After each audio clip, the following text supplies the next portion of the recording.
Mama, Jackson said he's on summer break. I want to be on summer break. Do you remember when Jackson said he goes to real school to prepare for the real world? Yeah.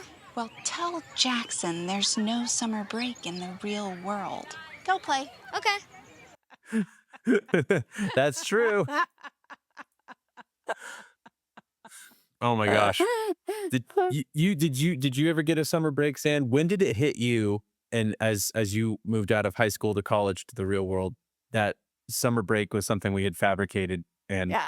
one Oh day, my one word. day, I think it was when we got married, I had graduated from Furman. Joe had transferred to USC, and he still had another year left. And so we had a baby the day before he graduated from USC, and then he went to work. And so I'm thinking, oh, okay, I just need to hang in there till December when you practically get the whole month off. And Joe said, "Yeah, I think I get 3 days off as the new as the newbie in a corporation." I know And it's and such I a thought, shock. "Oh," I thought, "this is terrible." And I remember when my oldest son graduated from college, and he had transferred his junior year, so he lost a year, so it was like 5.5 years in all. And we get to Christmas the first year he's graduated, and he called me and he said, "Tell me why I was in such a hurry to graduate from college." I know, right? Yes. The- These Uh-huh. are these are some good comments. We have as a former homeschooler, we had a break, but we decided to use it during spring so we could spend all of our break outside and resume school again in summer when it was so hot and we didn't want to be outside. 10 out of 10 would recommend.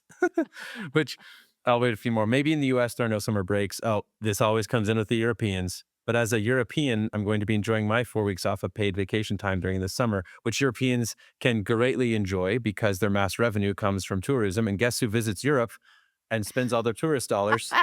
That's The Americans who are still working out through the summer. right. Yes, this is true. It's I hear that we don't have to go into it, but I hear that Europe argument frequently. And when I was in Paris, it was something like 85% of the revenue was international tourism. I was like, that means it's our money. Like, you're welcome. Anyway, I just like the freedom of it. I like the fact that the world is your classroom.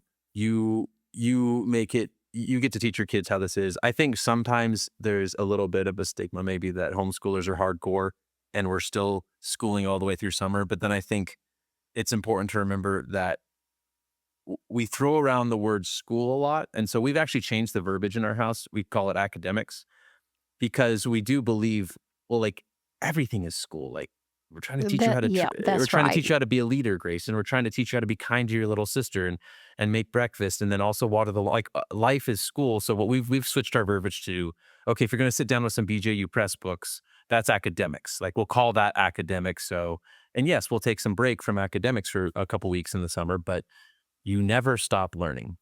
That's exactly right. I think that's the main thing to point out. And just about the summer break thing, they took their break in spring. Oh yeah. So we live in the South, and the South gets really hot and humid, but it never kept us from going outside, even when there was no air conditioning back in the day. But when I visited my friend Nancy in Arizona in Oh gosh. July, and it was like 115 plus every day. I don't care if they say it's dry heat. I mean, you couldn't go outside heat. Right. And so I This understand for the first time why people would really switch to the spring for their break when they can be outside. That's the glory of homeschooling. You can match it to where you live and your circumstances, and we talked about it in our last session together. You can do the 4 weeks on, 2 weeks off. You just do what works for your family. I read a quote the other day. I wish I could remember who it was. Oh, it was John Taylor Gatto who wrote The Underground History of American Education. And he said, "There is many ways to educate as there are fingerprints." oh, that's a great quote. Isn't that a great That could be quote? I the love that. Yeah.